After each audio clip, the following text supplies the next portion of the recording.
Moi je suis Laura, je suis infirmière, je travaille depuis 5 ans au service des maladies infectieuses et mon parcours c'est que j'ai fait un baccalauréat section scientifique, j'ai ensuite fait la première année de médecine qui ne m'a pas beaucoup plu et je me suis réorientée par après en école d'infirmière.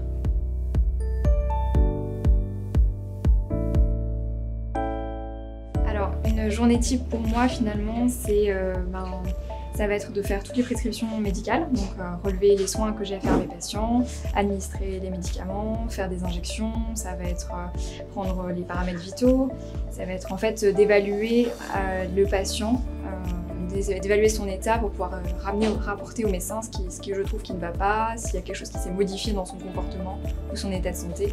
Alors dans le service, on est une dizaine d'infirmières et une dizaine d'aides-soignantes à peu près. Donc, après, il y a une équipe médicale également et il y a toute l'équipe paramédicale, donc, comme je disais, avec les kinés, la diététicienne, l'orthophoniste. Donc ça fait quand même une grosse équipe et effectivement, on peut compter les uns sur les autres, il y a beaucoup de solidarité entre nous, entre les différents métiers. Donc c'est quelque chose qui est très motivant et qui aide à rester ici aussi.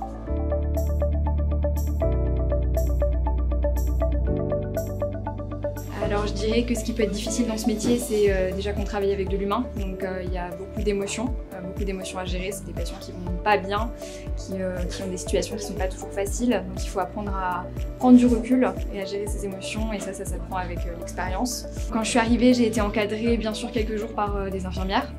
Et puis finalement, tout naturellement, on se retrouve à demander conseil aux anciennes, à celles qui travaillent avec nous. On n'est jamais seul, c'est ce qui est très enrichissant aussi dans ce métier. C'est qu'on travaille vraiment jamais toute seule. Donc il y a toujours quelqu'un qui peut vous donner un coup de main, qui peut vous aider, qui a une expérience que vous n'avez pas.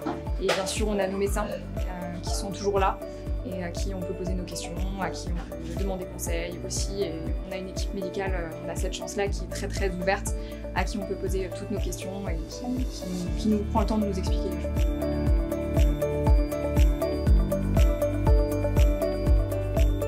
Alors je dirais qu'il faut être prêt à avoir des horaires décalés, à sacrifier certains week-ends, parce qu'on travaille les week-ends, à sacrifier certaines fêtes, puisque ça aussi.